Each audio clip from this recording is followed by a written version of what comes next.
जी के सुन के बड़ा कष्ट होके ये बतिया के पूरा हल्ला हो गइल बा कि सती जी के न्योता नहीं खे गई। अच्छा चली द्वार पर कहीं माहौल ठीक हो जा। दुआरी पर गई नहीं, सारा लोग आपस में ये बतियावत रहे। कुछ साधु संत दौड़ल दौड़ल गई लो महाराज दक्ष जी से कह लो सती जी आ गई। सती जी आ गई, आंख लाल लाल भ्रुकुटी तन गई। सती जी आता हाँ शंकर जी इतना वहां के नहीं खेल लेकिन संगवा गौण लो आइल बा तो कहनी कि अब सती जी अपन बेटी यही भगाई कैसे बुला ले आवल जा।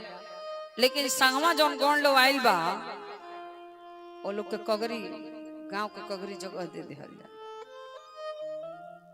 कहे कि गांव में अगर कहीं यज्ञ अनुष्ठान होला तो जो विद्वान आवेला साधु संत लोग कगरिए राखेला, लेकिन तब वो खाए पिए के व्यवस्था करेला स्वागत करेला।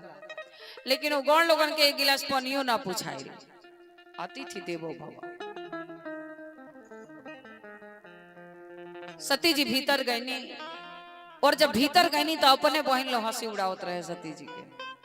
कबो कबो देखल जाला के माई बाप से 2-3 गो बेटी बा, एगो तनी कमजोर घरे पड़ गल चाहे परिस्थिति बस कमजोर हो गई तो दूसर की बहनिया ओकर हंसी मुड़ौले बिना मानी ना है, जरूर हंसी उड़ाई। सती जी जब भीतर गई तो एक जना बहन कहतड़ी कि वो सुनले रहनी कि इनकरा के निमंत्रण ना दिए रहो तो केहू कहता बिना बोलौले ना आइल हुई है आतना निमंत्रण ना दिए रहला हम जानतनी आ तो हमरे घर के लोग तो यहाँ ना देले रहे तो केहू कहता हमरे घर निमंत्रण गए रहे पिताजी कई बार बोलाहू गइल रहने। अब तो सुन के सती जी के बड़ा कष्ट होके तो एक जने बहन कहतड़ी कि सब छोड़ा ये बताव कि अब वो कपड़ा पहिरल है कि वही ना रहल भोलेनाथ जी दिगंबर रहल तो ले जने कहतड़ी कि घर बनवले बने कि पहाड़वे पर आके। सती जी के सुन के बड़ा कष्ट होके तो ले जने बहन कहतड़ी कि देखा और के उतना ही कहे कि सबका ही विश्वास रहलो कि सती जी यहाँ ना, लेकिन माई बड़ा उदास बा। जोले सगरो बेटी आन आई जाले तोले महतारी का जो बढ़िया ना लगेला। सती जी के माता जी किनारे बैठ के उदास होकर सोचत रहनी रोवत रहनी एक वो बेटी दामाद के हमरे छोड़ देले बड़े। हमरा सती के जब इस सूचना मिली कि हमरे नैहर में यज्ञ होता का बीतत हुई उनका पर। जब सती जी सुनने की माता जी हमार प्रतीक्षा करता नहीं कुपुत्रो जायेत क्वचिदपि कुमाता न भवति। पूत कपूत भलाई हो जाए लेकिन माता को माता न भवती। महतारी के विचार अपने बेटा बेटी खातिर कबू बाहुर ना हो सकेला और विशेष करके बेटी खातिर छपटियात रहे बेचैनी लागल रहे। सादर भले ही मिले एक माता भगिनी मिली बहुत मुस्कुराता। बाकी सब बहन लोग हंसी उड़ावत मिलल। सती जी गई यज्ञ के दर्शन करे, महाराज दक्ष जी से भेंट भइल। सती जी दक्ष जी के प्रणाम कहनी आशीर्वाद दिहल तो दूर दक्ष जी सीधा मुंह बात तक भी ना कहनी। सती जी सोचनी कि हो सकेला कि भीड़ में बानी तो कहीं खाली हुई तो हाल चाल पूछू का जानतरनी घमंडे अनरिया। जब गई यज्ञशाला में तो का देखा तनी सबके भाग धराई रहे लेकिन भोलेनाथ जी के भाग ना धराई रहे। सबके श्राप दे देने कि आज जितना लोग शिव जी की निंदा कैले बा सबकर विनाश निश्चित बा। कि सुनहु सभा सद सकल मुनिंदा कहई सुनहि जिन शंकर निंदा। कहनी कि जितना लोग शंकर भगवान के निंदा कैले बा सबकर विनाश निश्चित बा।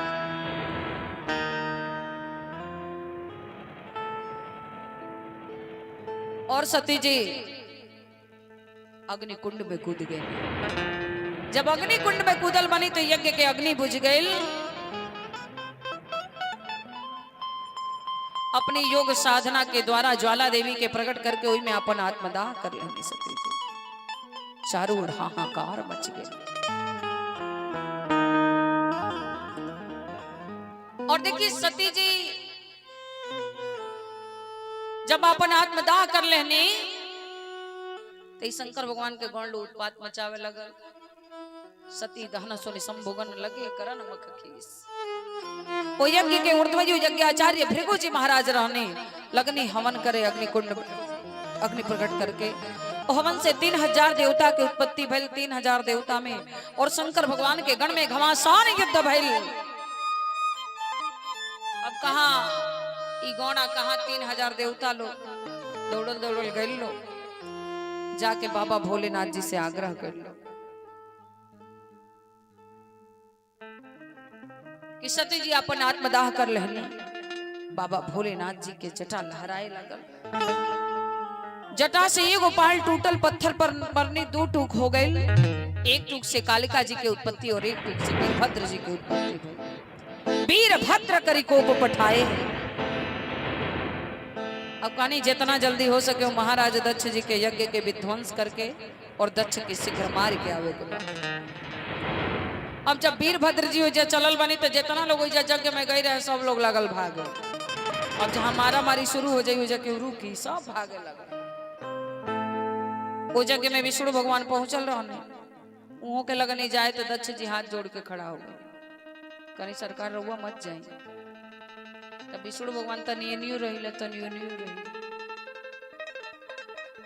कहानी के बेजग के रक्षा रहो नहीं करे के बाद रुकी गई।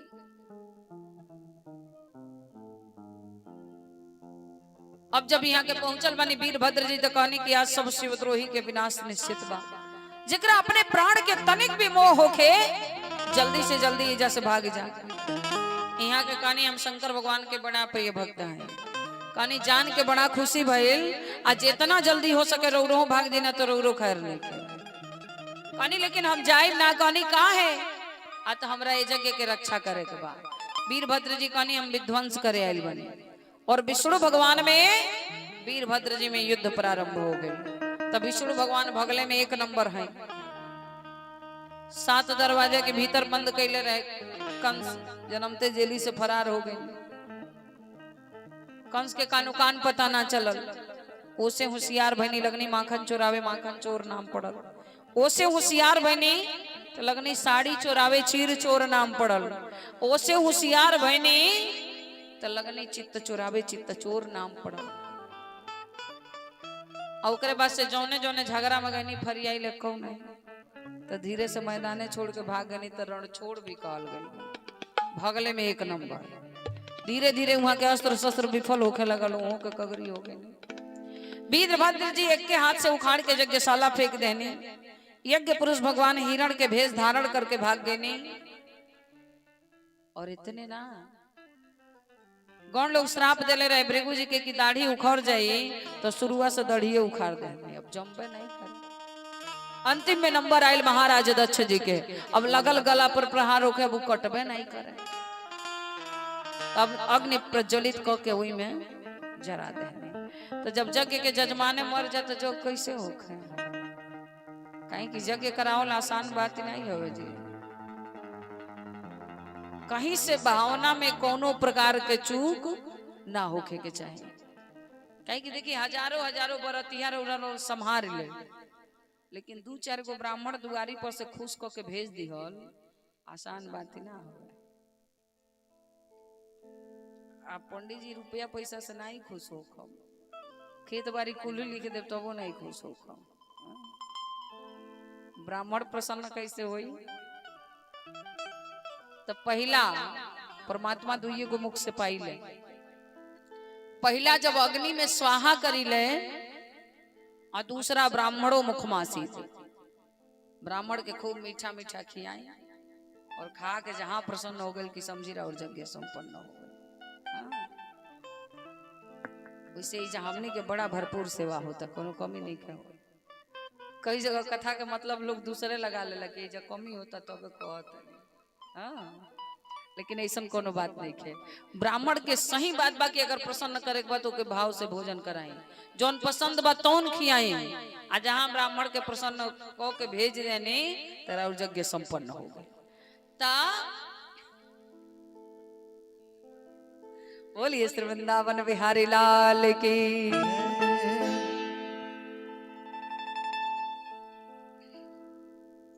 ता भृगु जी महाराज दाढ़ी उखड़ गई, जम्बे ना करे, यज्ञ के जजमान के वो स्थिति हो गई, चारों ओर हाहाकार मच गई। यज्ञ केहू के होके तन मन धन जौने तरह हो सके ओके संपन्न कराए। अब मान ली कि एगो यज्ञ से विश्व कल्याणार्थ यज्ञ होला जी।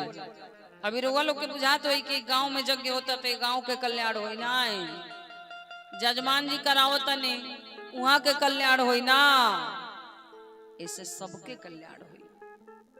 सर्वे भवन्तु सुखिनः के भावना से यज्ञ होला।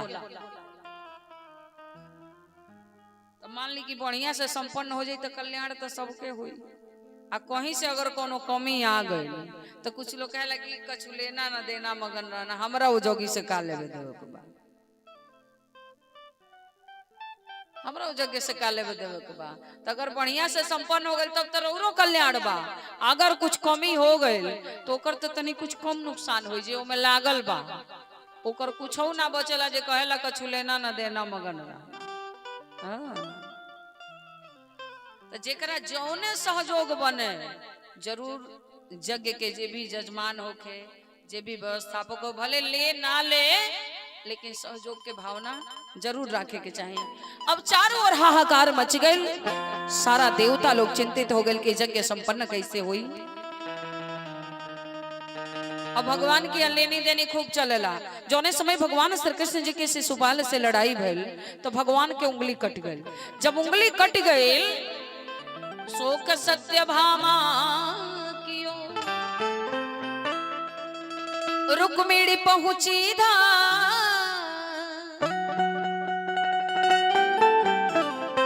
बाधन को पट खोजती पटरानी अकुला। सब रानी लोग मरहम पट्टी खोजे खातिर गई। इतने में देवी द्रौपदी ने जो देखा जदुवीर, उंगली बांधन को तुरंत फाड़ा अपना चीर। तुरंत फाड़ के बांध देनी। भगवान कहनी द्रौपदी स्त्री जाति की साड़ी सौभाग्य होला, तू सड़िया काहे फाड़ दे लो। सब लोग तो मरहम पट्टी ले आवे गई नहीं रहला। द्रौपदी जी कहानी प्यारे कन्हैया हे केशव हे माधव, यदि काम आवे आपके तो मैं काट दूं नसों को, ये तो रेशम के धागे, रेशम के धागों का मोल ही क्या है मोहन, न दुल्हन के जोड़े न दुल्हा के पागे। मैंने नहीं फाड़ा चीर पीर देख कर यधीर, ये धागे ही स्वयं नाथ चीर छोड़ धाए हैं। धागे वे अभागे जो बढ़े नहीं आगे, भाग उन्हों के जागे जिन उंगली में आए। भगवान का नी द्रौपदी स्त्री जात के साड़ी सौभाग्य होला, तोरा साड़ी नहीं फाड़ल चाहत रहे। द्रौपदी जी कहनी कन्हैया वो मरहम पट्टी आवत में बड़ा देरी लाग जाए, आ तोले तोरे हथवा से कितना खून गिर जाए, तोरा आगे साड़ी के का कीमत बाकी सब। भगवान कहनी द्रौपदी जोने तेरे तू आज हमरा बेर देरी नहीं खू कैले ना, तू हमके बोलैया हम तोरा बर देरी ना करो। और जब दुशासन साड़ी खींचे लगल द्रौपदी जी के वो बीच सभा में, तो द्रौपदी जी भगवान की आवाज लगावत है, नजर के अलो कन्हैया लुकैला। प्रेम से बोलिए द्वारिका नाथ की। नजर के अलोता कन्हैया लुकैला।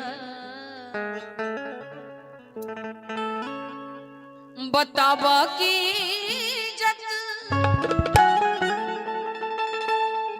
और बचैबा की नहीं। नजर के अलोता कन्हैया लुकैला।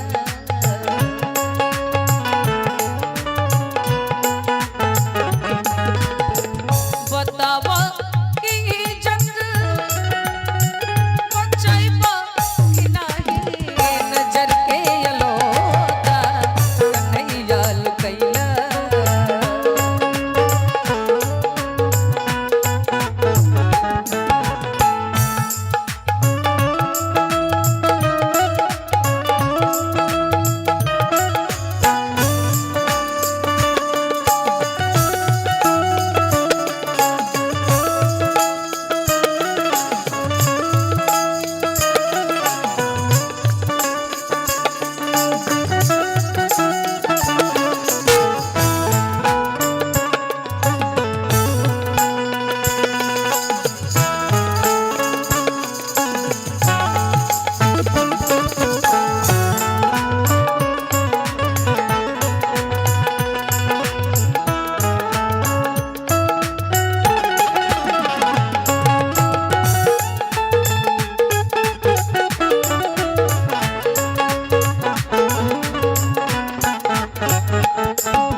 जी पांडो पता कल।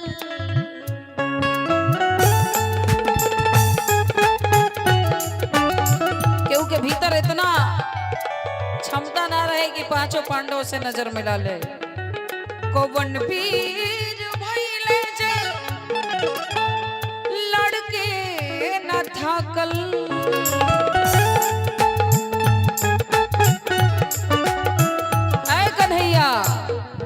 उहे आज बैठल बाणे मौन होके।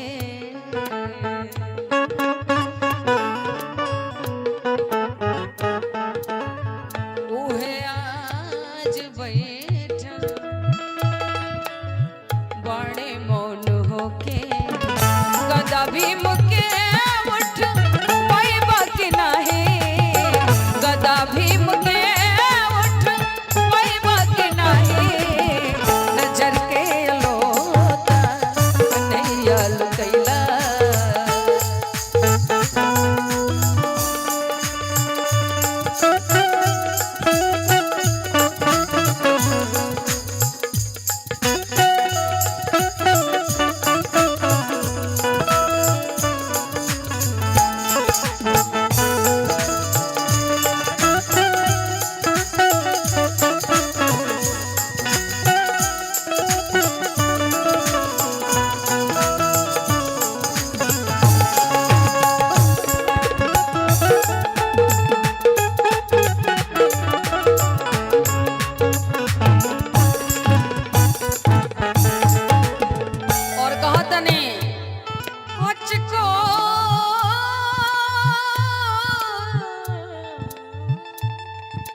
को ना देरी लगई मुरारी।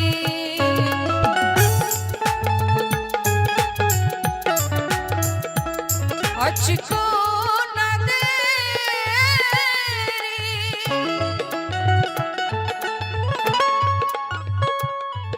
लगई मुरारी। आवा बहिनिया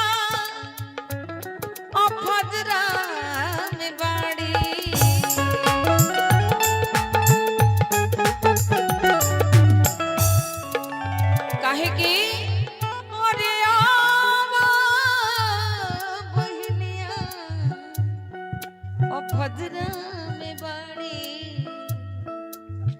दुशासन सभा बीचे, ऐ कन्हैया दुशासन सभा बीचे खींचत साड़ी।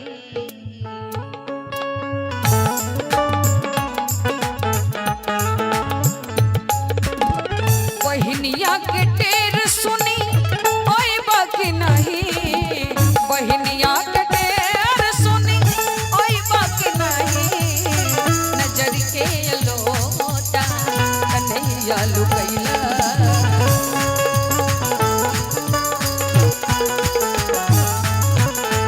बतावा की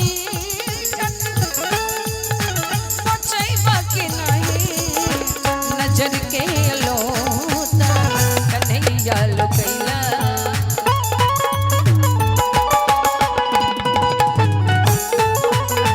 नजर के लोटा कन्हैया लुकैला। और देखिए जब दुशासन साड़ी खींचे लगल, भगवान इतना साड़ी बढ़ौनी कि दुशासन के हालत खराब हो गई। इस साड़ी मध्य नारी है कि नारी मध्य साड़ी है, साड़ी है कि नारी है कि नारी है कि साड़ी है। कितना साड़ी बढ़ौनी तो 200 करोड़ मीटर साड़ी बढ़ौले रहने जी। दुशासन के हालत खराब हो गई खींचत खींचत। तो थोड़ा सा आंचल फाड़ के द्रौपदी जी बनले रहने। तो भगवान के यहाँ खूब लेनी देनी चलेला। जे जा समय के दान करी ओकर समय बड़ा बढ़िया होई। ऐजा कोनो टिकट नहीं ना लागत ओइजा गेटे पर। अबे टिकट लागे लागे तो मार भीड़ लाग जाई, लेकिन ऐजा ना है, ये भगवान के नाम न लिया था।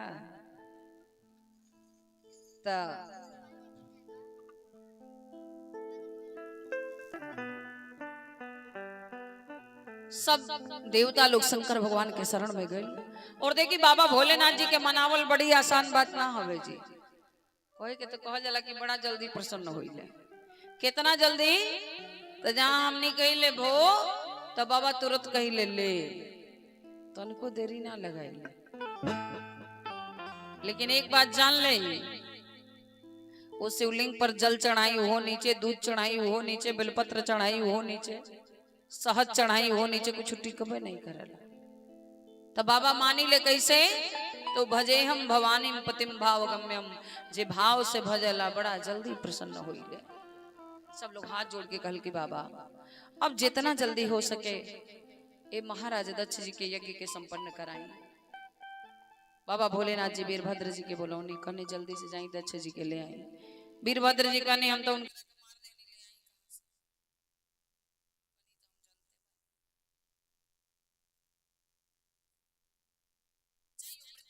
के ले आई।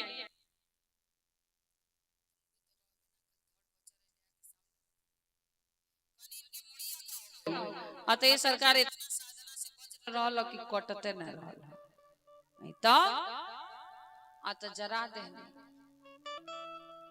अब देखिए विज्ञान इतना आगे नहीं है कि दूसरे जीव के मुड़ी लगा के दूसरे के जीवित करते।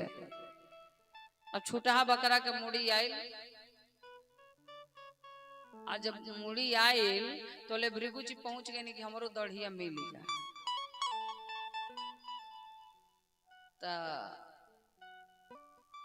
कहनी ठीक बा मिली, लेकिन पहले की तरह ना मिली। आजकल नौका फैशन में इतनी एक लोग दाढ़ी रख लेता है, कहा जाने कौन कौन कट चलल बा। लेकिन संतन की भाषा में ओकरा के बकरा कट कहल जाला। तो बकरवा के दढ़िया लाग गई भृगु जी के दाढ़ी।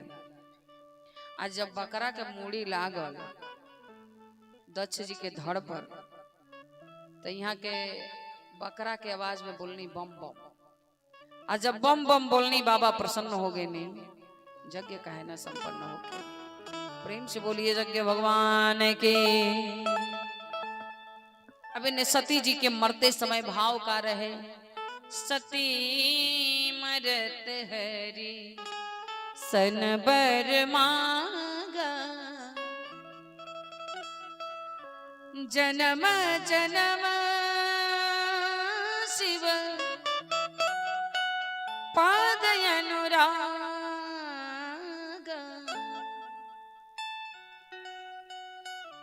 जितना बार जन्म ले उतना बार शंकर भगवान के चरण के अनुरागी बने।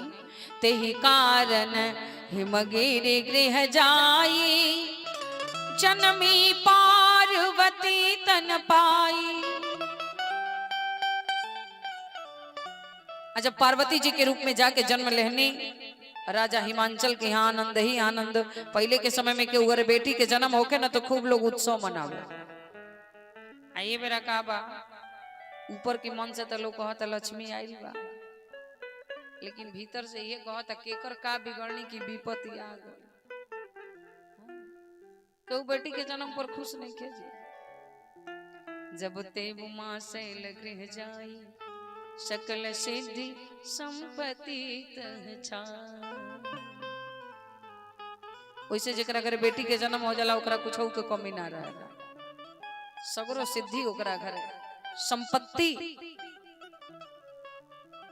नारद समाचार जब पाए, नारद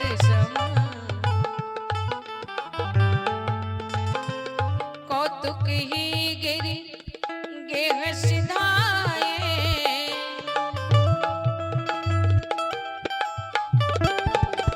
शैलराज बड़ आदर कीना,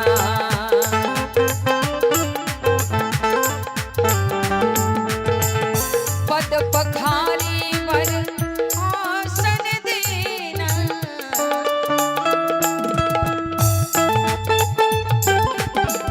शरण पखार के सुंदर आसन दे के विराजमान कर देने और कहने की बड़ा सुंदर संयोग से राउर आगमन भइल बा और हमरा घरे एगो बिटिया के जन्म भइल बा। तनी भविष्यवाणी करी के बिटिया के भविष्य कैसन होई।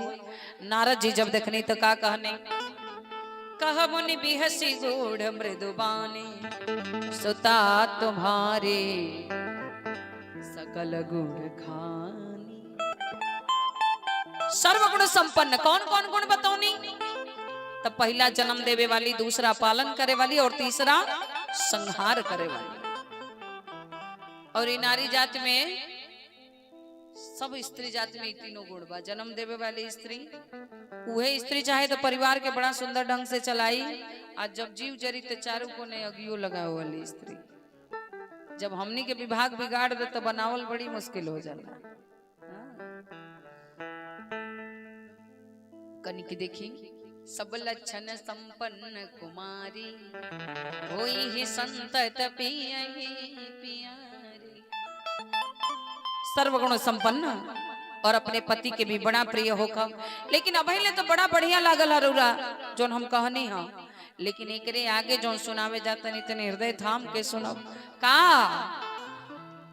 सल सुलक्षण सुता तुम्हारी,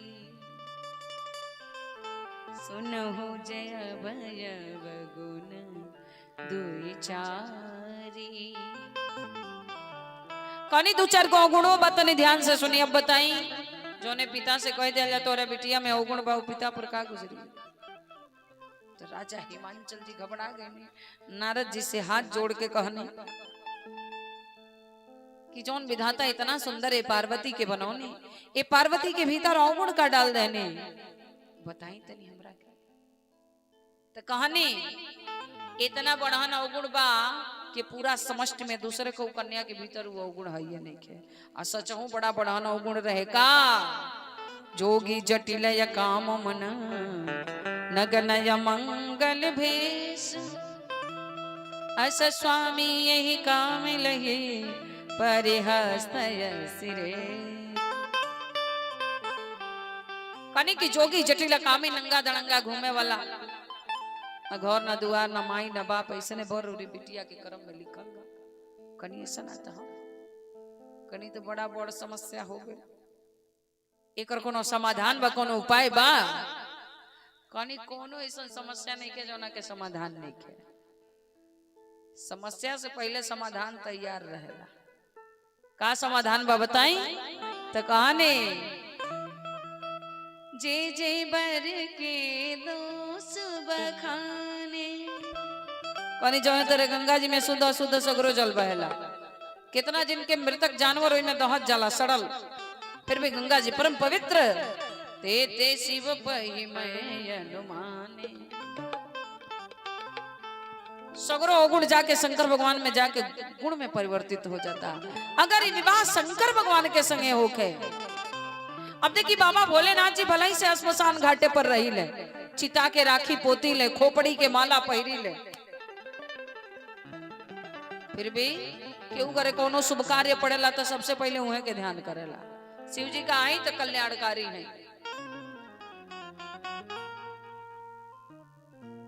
राम जी से बड़ा प्रेम करी ले वहां के। एक बार कुछ लोग एगो मृतक के लेके जाते रहे, बांसे के विमान पर, दो लोग आगे से कंधा लगौले रहे, दो लोग पीछे से, और लोग राम नाम सत्य करत जात रहे। बाबा सुननी बड़ा आत्मा से राम नाम सत्य करत लोग जाता, पीछे पीछे लाग गए हवा के रूप में। और जब हवा के रूप में लाग गए नहीं ता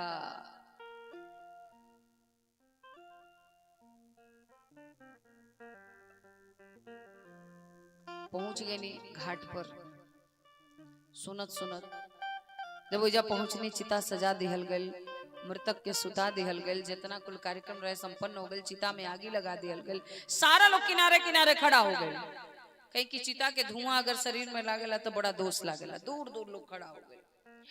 अब बाबा भोलेनाथ जी कहने की अब चली सुनी, राम नाम सत्य बोलत हो लोग। जब नियरवा गई नहीं तो सुनत नहीं कहा, ओई में क्यों बतियावता कि देखा ना एक दिन छुट्टी मिल रहा हो, ये खा गई। इतना न चौपट आदमी रहल।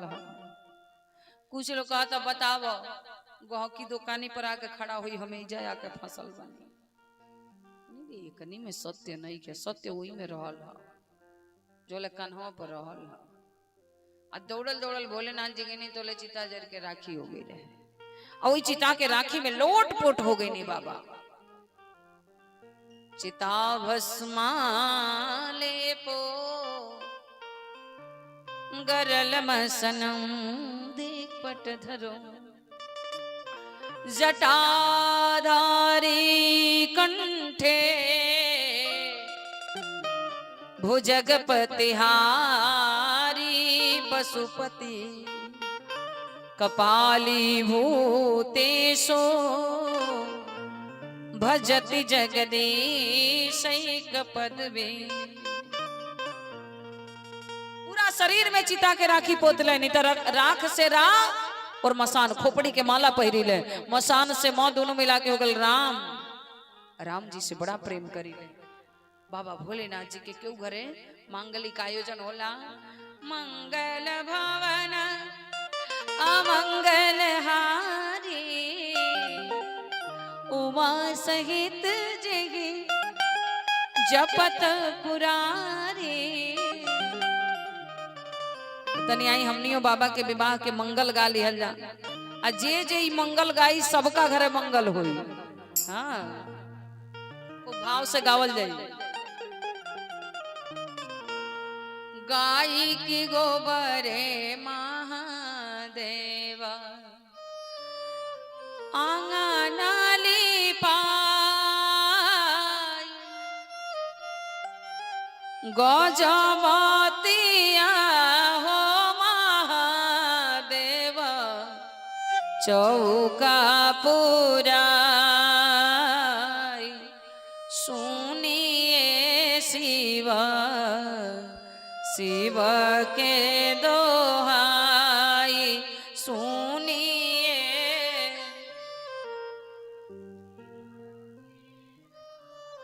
तने रोगो लोग आई खाली इतने लो नहीं कहता है भाई, सबके गावे के बा। आई पुरुष लोग तो एकदम चुपचाप बैठल बा। हाँ? सबका गावे के बा। सुनिए शिव शिव के दोहा,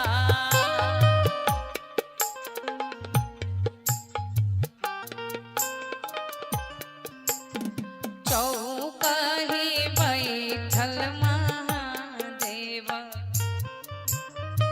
गैनिया लसा, चौकही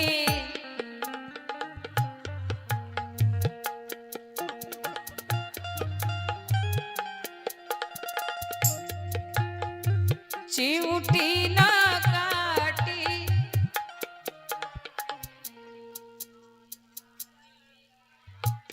सुनिए शिवा शिव के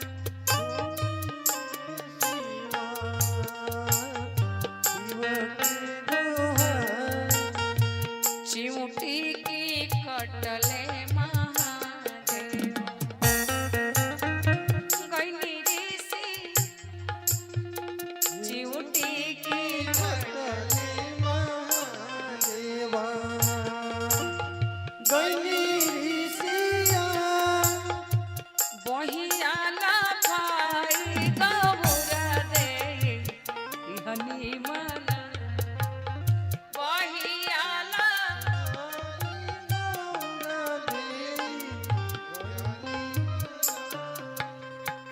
हमनी से निमन तो रहुआ लोग होता नहीं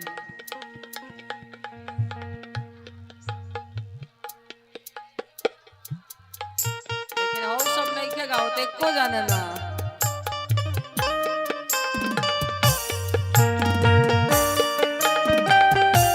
बोलिए बाबा विश्वनाथ की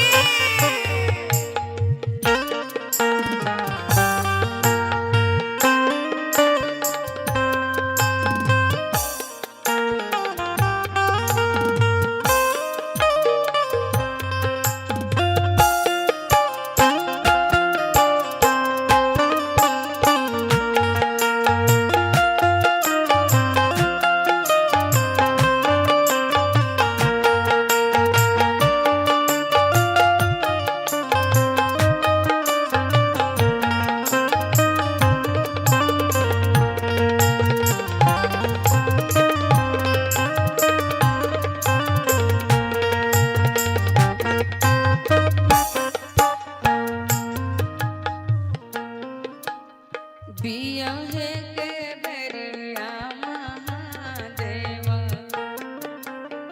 कुछबो ना पाई बिया है के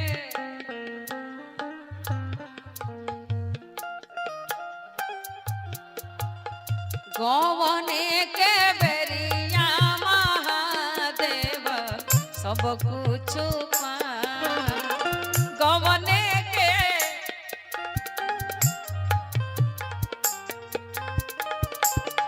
सुनिए शिव शिव के दोहा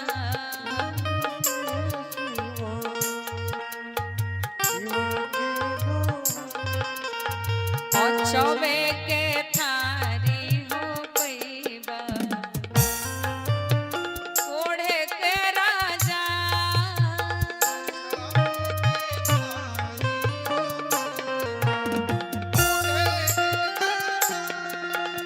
सूते के पलंगरी हो पैबा ओढ़े के राजा सूते के पलंगरी हो पैबा सुनिए शिव शिव के दोहा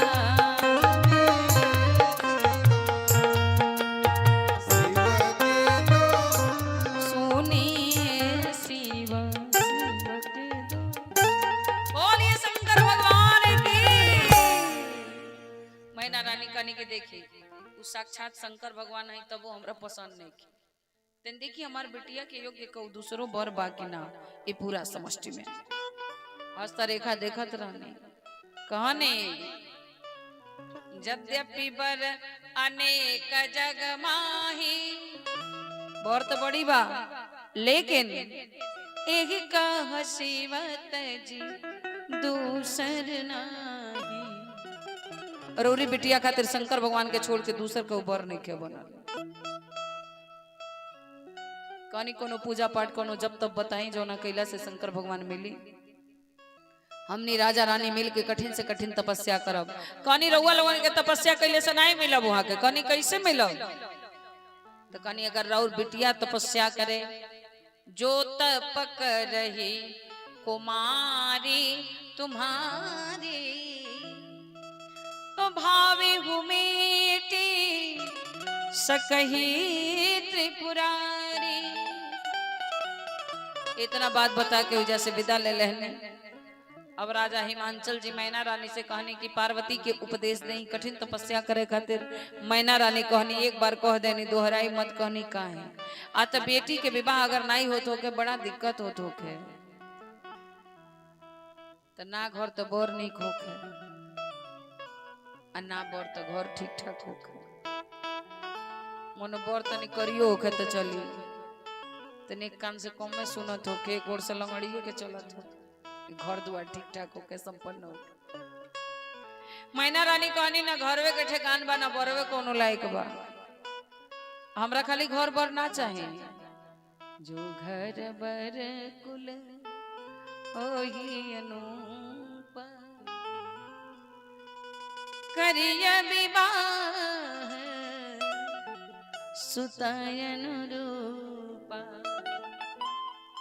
कहने की घर बर कुल ई कुल बढ़िया रही ना तबे विवाह करम, न तो सुन ली न तो कन्या भल रहे कुंवारी। उमाकांत मम प्राण प्यारी। पार्वती जी कहनी कि पिताजी कहम ना, माता जी कहम ना, हम तपस्या करम ना तो शिव जी मिलब कैसे, बड़ा मुश्किल हो गया। पार्वती जी कहनी कि मैया आज हम राती में बड़ा बढ़िया एगो सपना देखली। मैया कहनी बेटी का सपना देख लू हो। सुनहु माँ तुम्हें दिखायस सपन सुनावो तो ही, सुंदर गौर सुविप्रवर असोपदेश। कहनी के एगो गौर वर्ण के ब्राह्मण हमरे सपना में बड़ा बढ़िया बात कहना। अब एकर मतलब ही ना कि करिया पंडित जी से पूछवा मत कराए।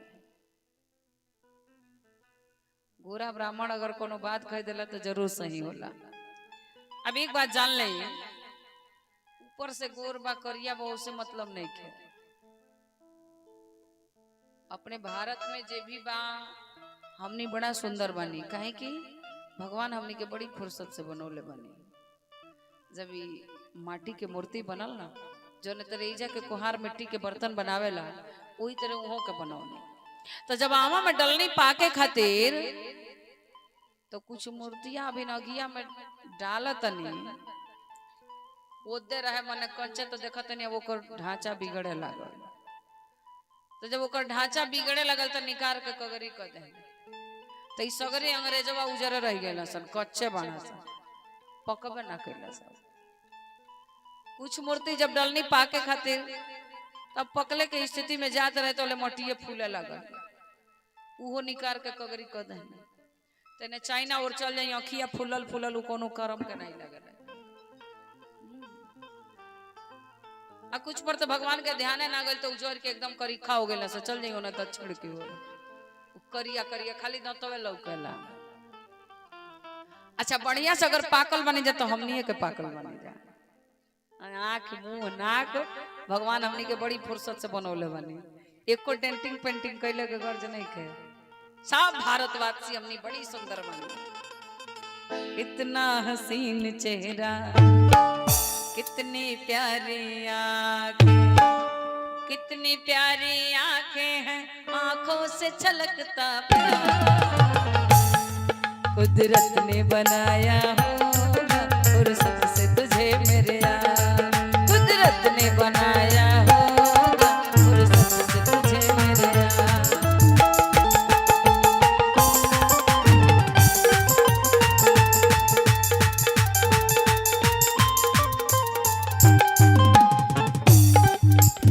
देखिए भगवान हमनी के बड़ी फुर्सत से बनौले बनी, हमनी बड़ा सुंदर बनी, एको डेंटिंग पेंटिंग कैले के गर्ज नहीं खे। अच्छा नीमन लागे के बात एक एक उपाय बा, अगर सुंदर लागे के बात कतनो मेकअप कर ली, 50,000 के लुगा पहिर ली, 50 लाख के गहना पहिर ली, 15-20 हजार के जाके ब्यूटी पार्लर में मेकअप करा ली, अब मुँह पर 12 बजल रहे 24 घंटा तो बुझाई गोबरों से बाउर लगाता। तनी नकलिए गहना पहिर ली, 200-400 के लुगा पहिर ली, हरदम हंसत रही तो ओकर ले सुंदर कहू नहीं लगल। जे प्रसन्न बा वो सबसे सुंदर बा। तो हमनी के भगवान बड़ी फुर्सत से बनौले बनी। अब मान ली कि गांव में अगर सगरो घर एक रंग के रही तो चिन्हाई कौनी तरह कौन के कर घर हो। तो जब हमनी के पंचायती धर्मशाला मिलल तो अलगे अलग रंग में हमनी के पेंट कर देनी भगवान। केहू तनी गोरगार हो गए चिकन चाकन, केहू तनी सांवर हो गए। तो जे गोर बा मार कालर टाइट होके चलता कि हमरे सन तक है नहीं खे। आज करिया बा रात दिन पाउडर पोता तनी हमहू गोरहर हो जाए। सुंदर गौर सुबे प्रवर असव पदेश हुमो। कनी बेटी का कहनी ब्राह्मण देवता, कनी जितना जल्दी हो सके घर द्वार छोड़ के कठिन तपस्या में लीन हो जा, तब तो के शिव जी मिलो। पार्वती जी पूरा परिवार के समझा के निकल गई तपस्या करे। समवत सहस मूल फल खाए, साग खाए 7 वर्ष गवाए। कुछ दिन फलहारी रही के तपस्या कहने, ओकरे बादो शिव जी ना मिलनी तो साग खा के तपस्या कहने कि कछ दिन भोजन वारी बतासा। हवा और पानी के सहारे रह गए ने, ओकरे बादो जब ना मिलने तो कि ये कठिन कछ दिन उपवासा। हवा और पानी के सहारे रह गई, ओकरे बाद जब ना मिलनी तो मैया ससो लिहल छोड़ देनी, पनियो पियल छोड़ देनी। ओकरे बाद से जौन शिवलिंग से बेलपत्र नीचे गिरे, कि बेल पाती मई पर सुखाई 3 सहस समवत सोई खाई। 3000 वर्ष तक वो सूखल बेलपत्र खा के रह गए। ओकरे बादो जब शिव जी ना मिलने तो मैया पतइयो खाली छोड़ देनी। पुनि परिहर वो सुखाने वो परना, ओ महीना मत वो अपर्णा। अपर्णा नाम पड़ गई। व्योमवाणी भइल, आकाशवाणी भइल के आए पार्वती अब जितना जल्दी हो सके तपस्या के छोड़ के जो पिताजी आई बुलावे तो अपना घरे जाई, शिव जी रौरा के शीघ्र ही प्राप्त हो खब। लेकिन पार्वती जी तपस्या में लीन बानी। इन्ने शंकर भगवान के स्थिति का बा, तारकासुर के अत्याचार बढ़ल रहे। अत्याचारी तारकासुरी वरदान प्राप्त कैले रहे कि अगर हमार मृत्यु हुई तो शंकर भगवान के पुत्र कार्तिकेय जी के हाथ से। लेकिन शिव जी की स्थिति का बा, जब ते सती जाए तन त्यागा,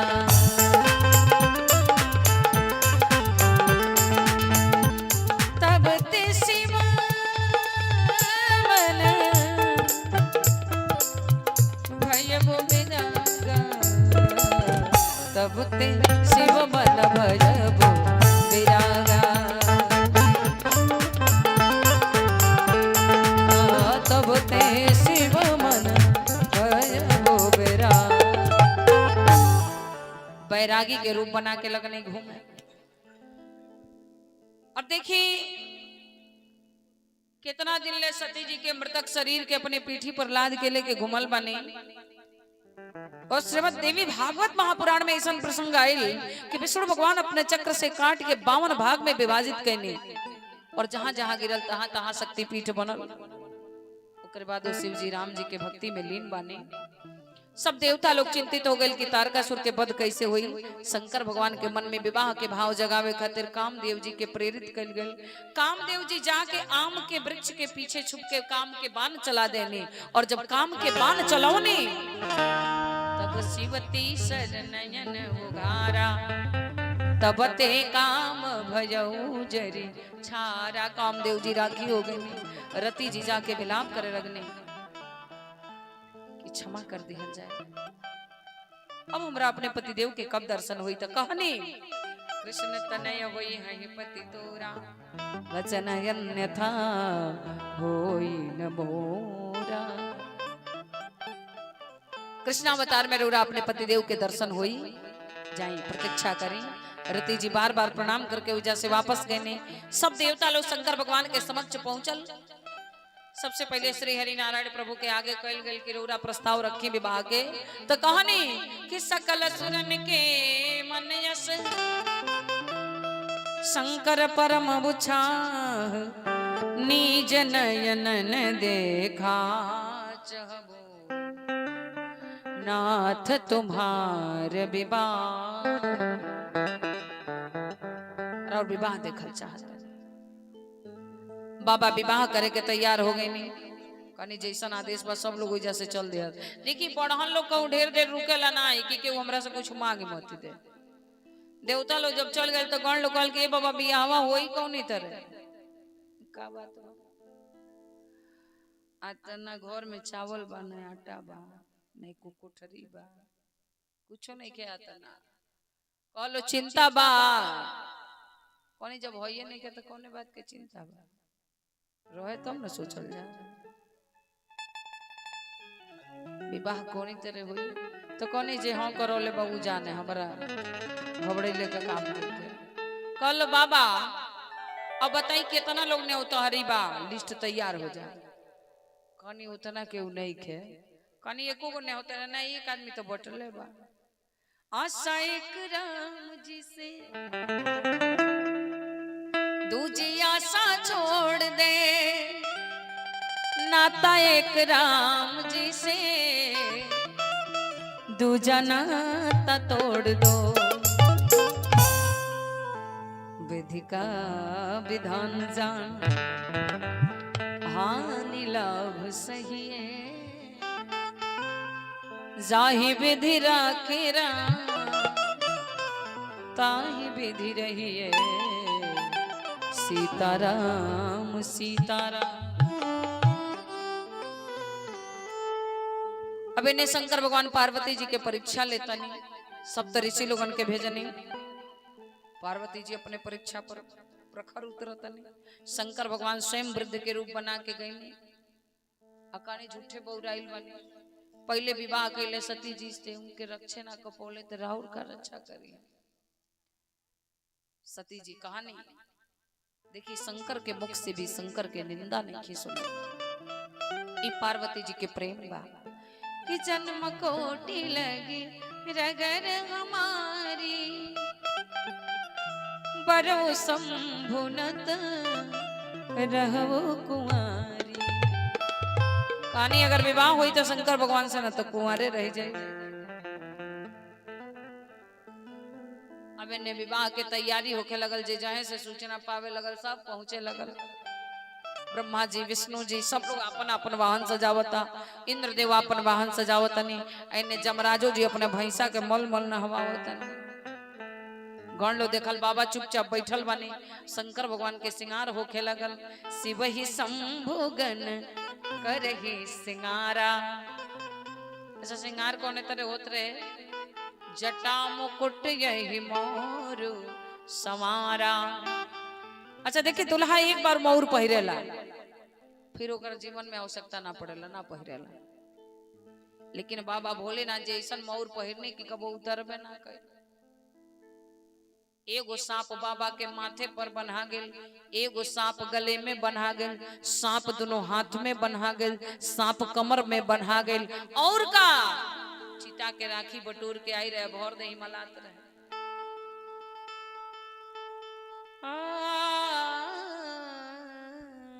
ससिललाट सुंदर सेर गंगा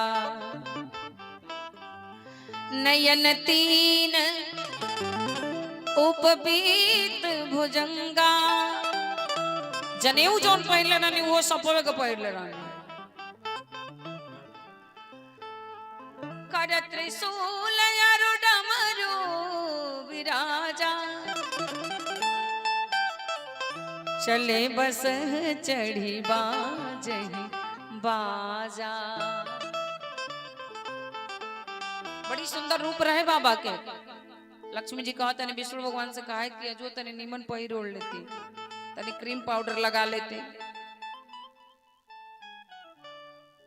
लेकिन देखी बाबा भोलेनाथ जी मुंडमाल धारण कैले बनी सीता के राखी पुतले बनी मुंडमाल काहे पहिरले बनी खोपड़ी के माला। एगो कथा ही आवेला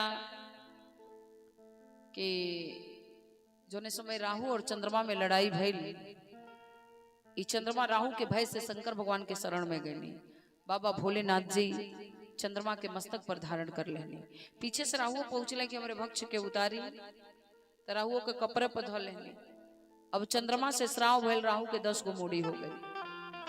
10 मुड़िया के माला बना के गले में धारण कर लेने।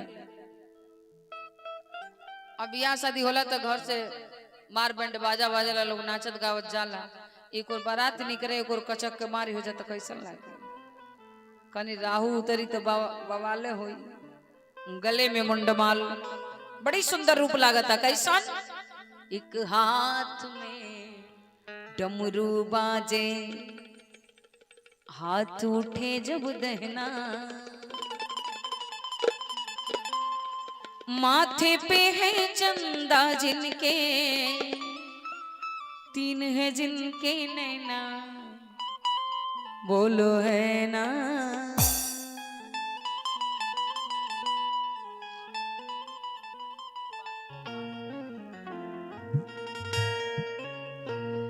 लेके भूतों की बारात भोले भाले विश्वनाथ, काशी नगरी से आए हैं शिव शंकर, काशी नगरी से आए हैं शिव शंकर, लेके भूतों की बारात।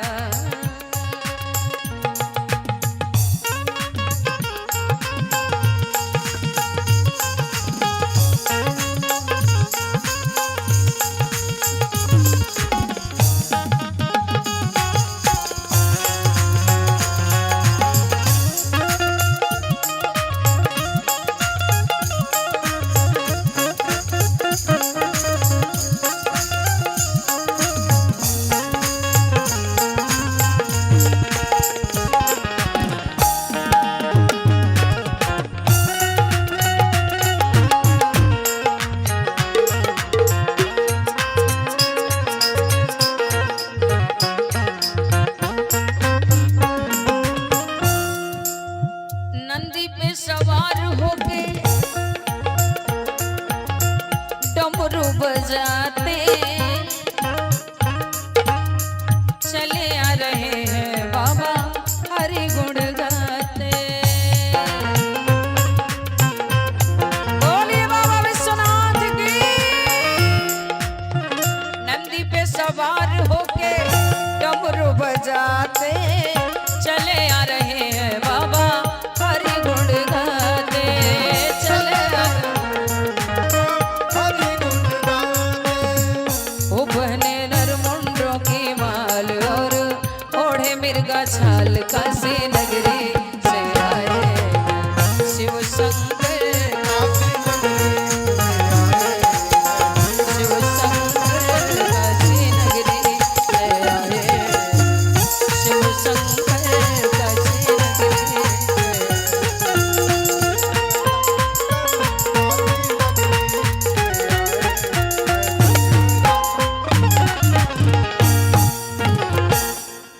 और देखिए बाबा के बारात जब चला तब मऊ, बलिया, भागलपुर, सलेमपुर ये रास्ता से गई रहे जी।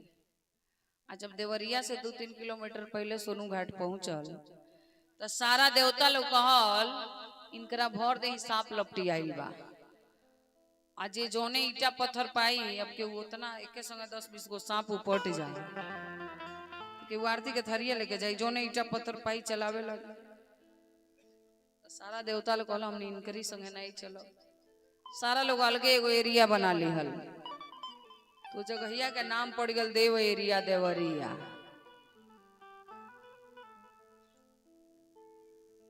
अब बाबा भोलेनाथ जी वजह से अकेले हो गए नहीं।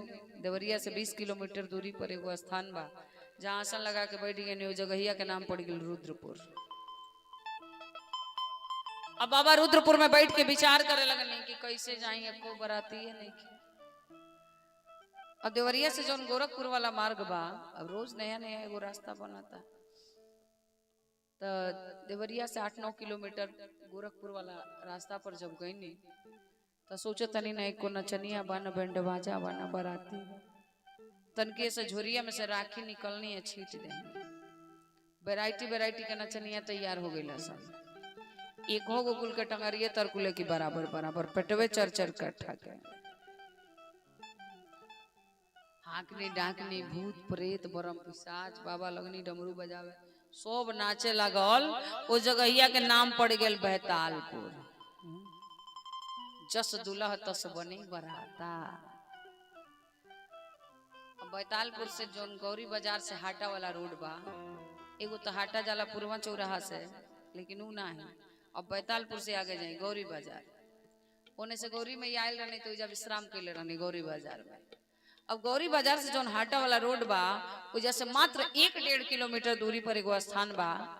वो जब बखरा लागल, जितना समय हाथी घोड़ा कुल रहे ओकनी के कगरी कैल गए, तो वो गौवा के नाम पड़ गए बखरा। आ जहाँ छाटल गए ओकनी के आराम करे के चरे खाए के, तो जगहिया के नाम पड़ गए चरियाव। चरियाव बुजुर्ग उजा हर वर्ष यज्ञ होला।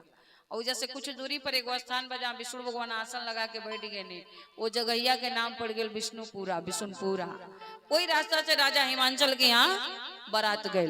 जब बारात राजा हिमांचल जी के नगर में पहुंचल, तो गांव के सब लड़का दौड़ल माना सब बैंड बाजा देखे खातिर। जब नचनिया देखल लो तो घर से आइलो 40 की स्पीड में भागत आलो 80 की स्पीड में। केहू के मुँह फूटता, केहू के दांते टूटता, सब भाग के किनार हो गए। लेकिन रूप बड़ी सुंदर बा बाबा के। कैसन रूप बहुले सुंदर तो कहू है नहीं। एक बार गणेश जी बड़ा भाव से शंकर भगवान की ओर देखत रहने। अब इतना ना भाव से देखी कि पलक झपकबे नहीं करे, अपलक दृष्टि से। भोलेनाथ जी देखत नहीं कि गणेश जी बड़ा देरी से निहारत है। पूछत नहीं का बात भाई, चुप कुछ बोलते नहीं, बार बार पूछत नहीं। जब बार बार पूछनी तो गणेश जी कहने की ये देखा नहीं ना कि हमार माता जी कौन रुआ के पसंद कर ले। शंकर जी कहने की बुझाता ना हमार रूपवा बहुरे बा। अब खूब सुंदर रूप बनौनी। कैसन रूप बनौनी? कर्पूर गौरम करुणावतारम संसार सारम भुजगेन्द्रहारम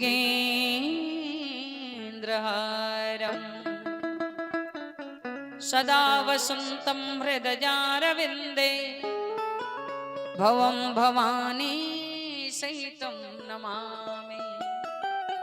बाबा कैसन बानी तो कपूरे नियर गोरहर करुणा के अवतार, बड़ी सुंदर रूप।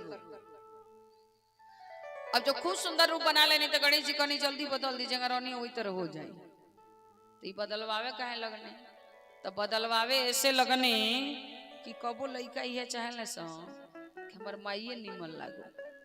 कहनी तो इतना सुंदर बानी कि मतो दिले सुंदर बानी, बहुत सुंदर। अब द्वार पर बारात गईला से पहले नाऊ द्वार पर पहुंचल बा। मंगल गीत होत रहे। मैना शुभ आरती सवारी सकल सुमंगल गावही गारी।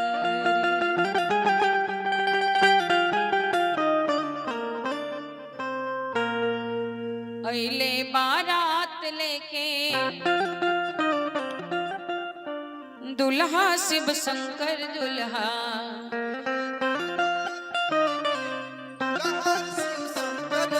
हर दूल्हा शिव शंकर दुल्हा परिछन के करा तैयारी सखी राम प्यारी।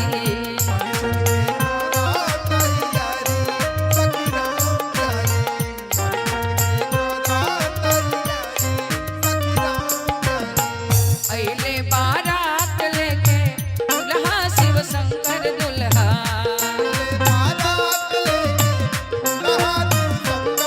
हर दूल्हा शिव शंकर दुल्हा परिछन के कर तैयारी सखी राम प्यारी।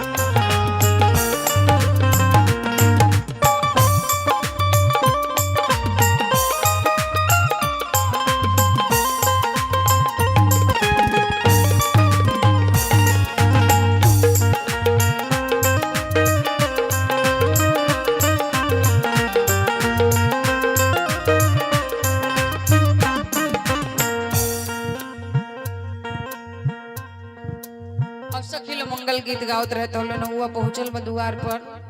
सखी लोग कहता ए नौआ तने बताओ तो बर बाबू कैसन बाड़े। नौआ कहते इतना धधैले के कार नहीं थे, जब दुल्हा देखब जाना तो सब फैशन बिगड़ जाइए। कैसन बाड़े नौआ से पूछता लोग। नौआ कहता देखी के दुल्हा बेहोश होई जइबू हो, देखी के दुल्हा बेहोश होई जइबू, बेहोश होई जइबू, बेहोश होई जइबू, हाथ से फेंका जाई थारी सखी राम प्यारी, हाथ से फेंका जाई थारी सखी राम प्यारी, नगवा जो सही फुफुकारी सुन राम प्यारी।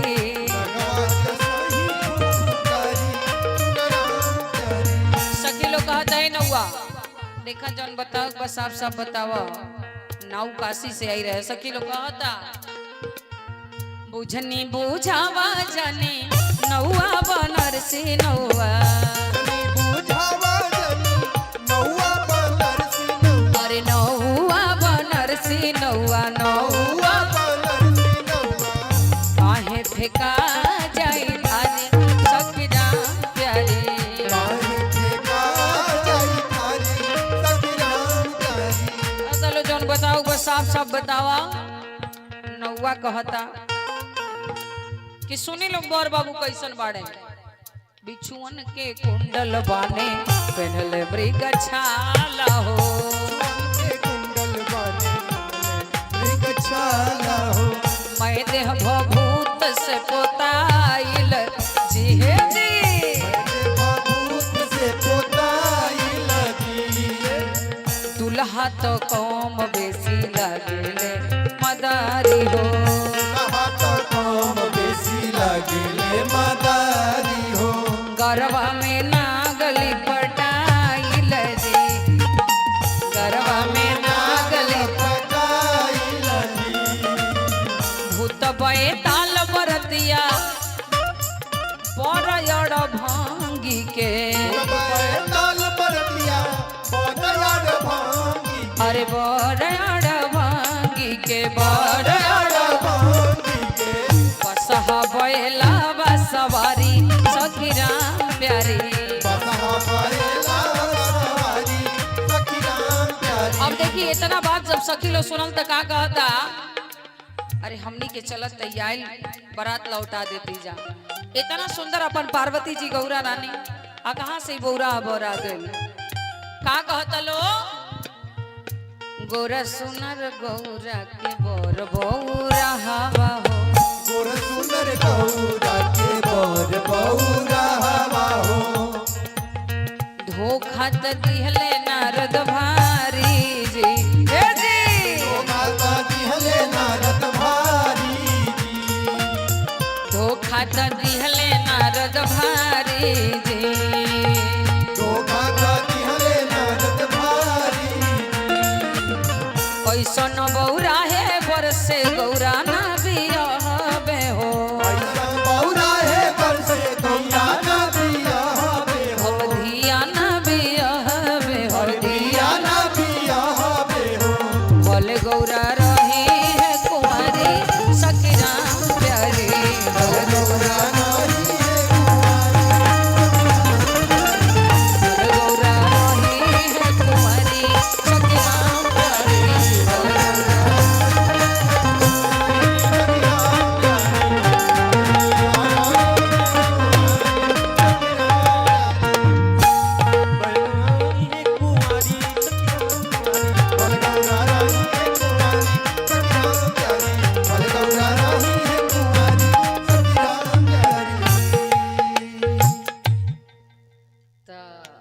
मैना रानी कहनी कि ये तरह तो बियाह काटे वाला बड़ी घूमेला तनी बोर दुआरी पर आ जाए दिहल जा। अब कुछ फैसला लिहल उचित ना रहे। अब द्वार पर बारात आ गई।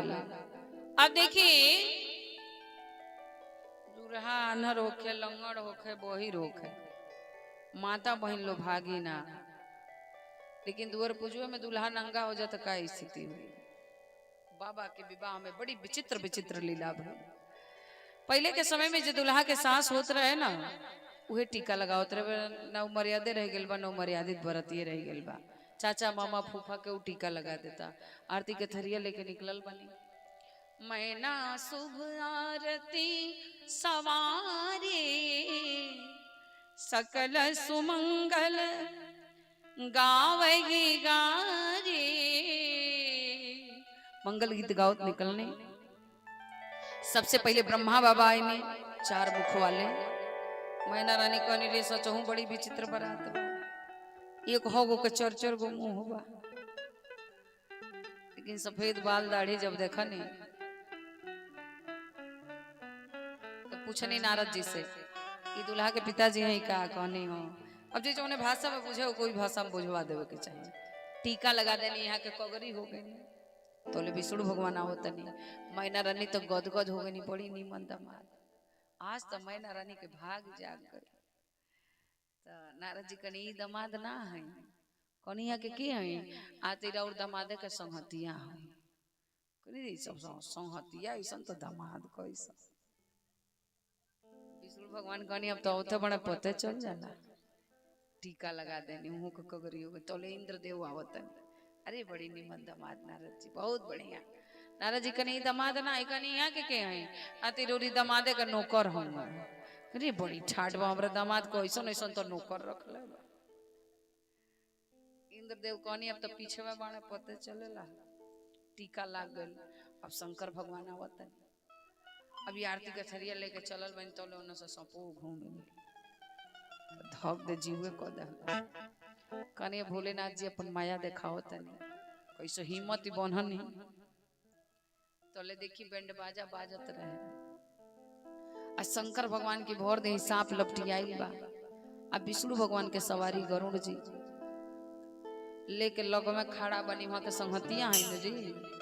संहतिया के कहल जाला? जौन संगही संगही रह के होते के कार करेला ओई के संहतिया कहल जाला। लग में खड़ा बनी, बैंड बाजा बाजता। आ तोले तनी धक्का लागल, बस माथे पर के सांप खुल गए। आ नाचल शुरू कर दिया।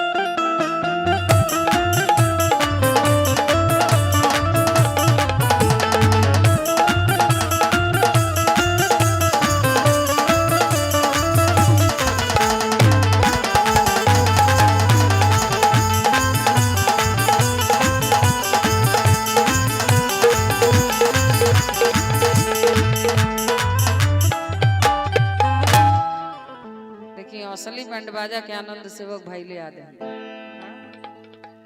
ही बा अनुभव बा। तो जब बैंड बाजा बाजे लागल, सब भूत प्रेत नाचे लागल। आ जब सांपवा खुल, अब यहाँ के देखा तनी कि अबो से तनी कगरी आई ले विष्णु भगवान। ऊ कहे के तनी औरी सट गई। अब की सटई बस गले में के सांप खुल गल, वो नाचे।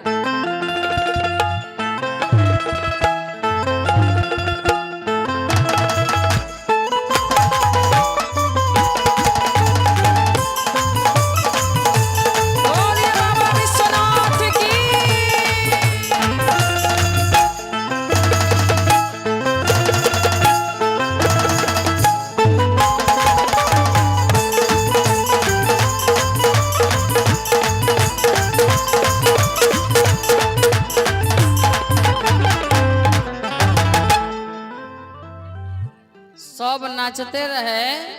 अब वही देखा तनी कि अबो से कगरी आई ले। ऊ काहे के कगरी आई जाई तनी कि सौरी धक्का लाग गई। आ जब अब की धक्का लागल तो हथों में के सांपवा खुल गई। बाबा कमर में के सांप पकड़ ले। कनी कि तू मत खुलिए ना तो बड़ा बेइज्जती हो जाई। अब विष्णु भगवान की ओर देखा तनी कि अबो से वहां कगरी ऊ काहे के ऊपर ढोई पर कमर में के सांप खुल गई। बड़ी विचित्र लीला हो गई। का हंसी हंसी सब भागी। जितना महिला विभाग रहे सब भागे लगा। दूल्हे दिगंबर देख पाहुनी जो आई हिमांचल के उछाह में। माथे को गंगा हंसे, गले को भुजंगा हंसे, ऐसो ऐसो दंगा भयो नंगा के विवाह में। साफ आगे लगा, भागे भवन बैठी अति त्रासा, गए महेश जहां जनवासा। अब सब बाराती बैंड बाजा बटोर के धोले नहीं झोरी में, कौन 1 घंटा और नाच दिए तो सारा ससुरारी के लोग सनकिए को मर जाएगी। अल्ले के किनारे हो गए, नहीं पहुंचनी कहवा जहां बारात रुकल रहे, मार वीआईपी व्यवस्था रहे। अब जब बाबा भोलेनाथ जी गए तो सारा देवता लोग को गरिया लगल। अब विष्णु भगवान धीरे से कहने कि हम किनारे हो जाएंगे, ना ना रुकी, बड़ी जरूरी बात बा। अब तो पूछते रहने कि हमार खैर नहीं खे। भोलेनाथ जी कहने की बताएं कि बाराती बनावे आवेला कि बिगाड़े आवेला? कनी बनावे आवेला। कनी रौरा कहाँ है? तो कनी हमऊ बाराती है। अति सरकार रौरा का बना दिले बने, कनी हमऊ तो बनौले ही बने। ये सब बिगाड़ के धर दे। हमार सास हमरा के देख के आरती के थरिया पटक दे, लोटिया के गंगा जल पटक दे, हमके ससुरारी में दिगंबर कर देने। विष्णु भगवान का नहीं है भोलेनाथ, खाली रौरा कहीं के भोलेनाथ सचहू भोले हैं। ई जननी हाँ कि मैना रानी आरती के थरिया कहीं पटक देनी, कनी कहाँ है? तो जब वो आरती के थरिया लेके रौरी और बढ़नी ना, तो ले वहां के दृष्टि पड़ल रौरी माथे पर, हाथ में देखा तनी छोटन थाली, में छोटन दीपक के लो जरत रहे। और जब माथे पर दृष्टि पड़ तो देखा तनी साक्षात चंद्रमा की ज्योति चमचमाता। तो कहने की जहां साक्षात चंद्रमा शोभायमान बाने, वो जितना छोटा दीपक के का मतलब पटक देने। कनिए में तो हमारे बढ़ाई बा, अरे वो बूझी तब ना। अच्छा ये तो ठीक भाई बताई, वो गंगा जल का है पटक देने, कनिए के कारण बा। जब वो रौरा के नियरे जात रहने, हाथों में छोटा जलपात्र थोड़ा सा गंगा जल, अतोले रौरी माथे पर दृष्टि गल तो देखत नहीं कि साक्षात गंगा जी के कलकलाती धारा रौरी जटा में। तो जहां साक्षात गंगा जी विराजमान हुई हो जाए तनी गंगा जल के का मतलब पटक देने, कनियों में तो हमारे बढ़ाई हो।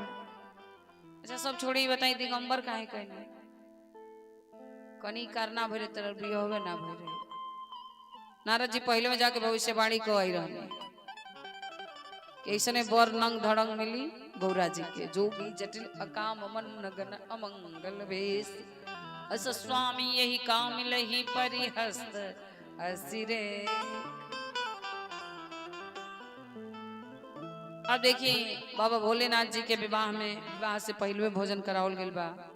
समय अब पूरा होखे वाला बा, तनी संक्षिप्त करतनी। एने मैना रानी बेहोश पड़ल बानी, जब होश आवे तो बुझा के होइंगे सपो फुमकारा तो फिर बेहोश हो जाएंगे। तो बियाहे के जे अगुआ होला ना, बड़ी होशियार होला जी। जो ले बरतिया ना आई रही तो सबकी समनवा अखिया के नाचत रही, फलाने अगुआ हवे, इहे बियाहवा लगौले बड़े। आ जहां बारात आ जाए वो ऐसन जाके सूती की जो ले विदाई ना हो जाए तो लोग रोंगिए ना टूटे लगे।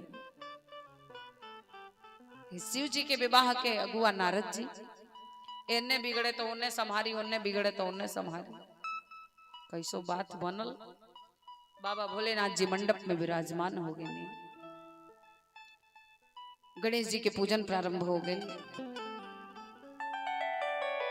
कन्या से पहले वर मंडप में आवेला।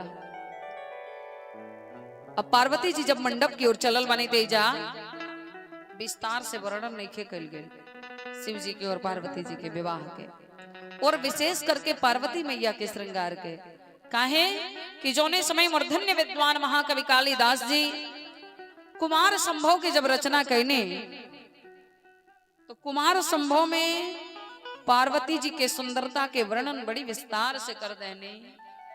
भइल का तो वहां के पूरा शरीर कुष्ठ हो गए, बड़ा कठिन तपस्या कहनी, साधना कहनी, रघुवंश महाकाव्य की रचना कहने।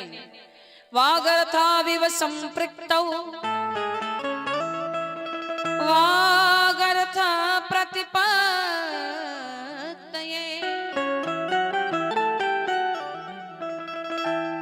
जगत पितरो वंदे पार्वती परमेश्वर। तब जाके वहां के कोड बढ़िया भइल।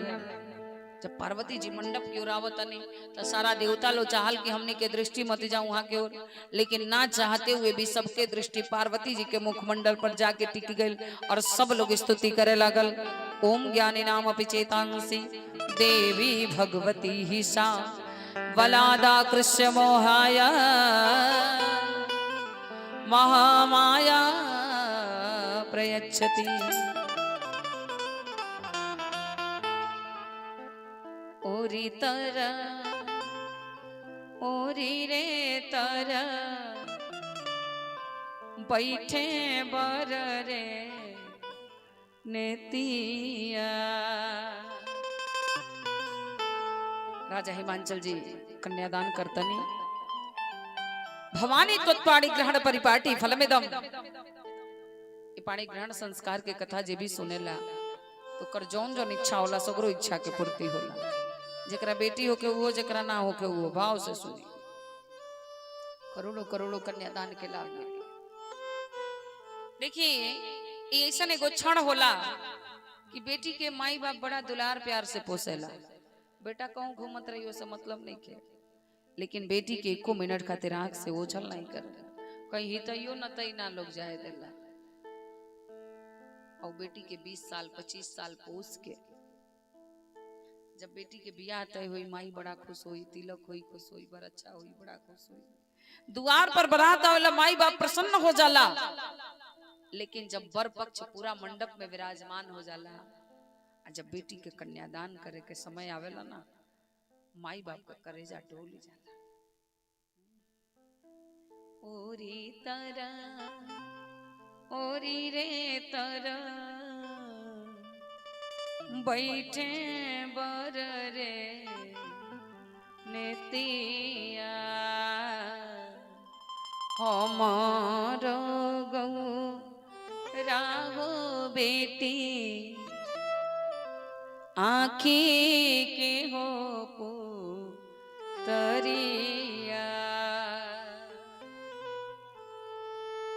कढ़ले ही मान चले राजा जब अपनी हो पुतरिया।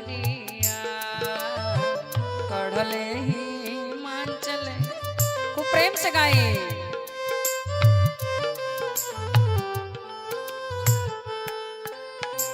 मुरुझी मुरुझी होगी रे माँ रउआ सबए लोगवा। मुरुझी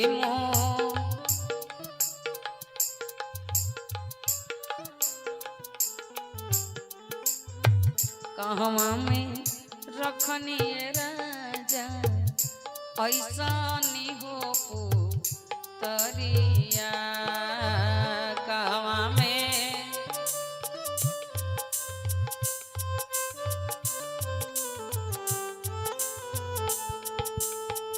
हमरा तो बाटे शिवजी छोटा की हो को ठरिया। हमरा तो बाटे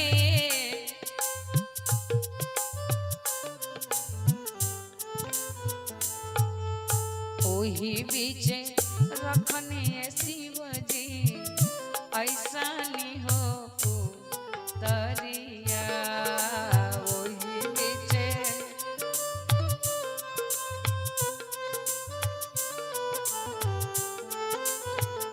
बोलिए शंकर भगवान की। बड़ी सुंदर ढंग से विवाह संपन्न भइल। बाबा जब भोलेनाथ जी पार्वती जी के विदा करा के लेके जाए लगने, बड़ा दूर लेके चल गए। पार्वती जी सोचत जाता नहीं, हर लड़की ससुराल जाता सोचत जा हमार घर दुआर सास ससुर परिवार के लोग कैसन हुई हूं के सोचता नहीं। अब चलत चलत बाबा इतना दूर लगे नहीं जहां 10 कोस के बीच में को गौए ना रहे को मड़इयो ना रहे। लाजो लगा था, लेकिन पूछ देने भाई कितना दूर जाए के बाद। बोले बाबा कहने अब तय आई गनी चली ना 10 डेट पर।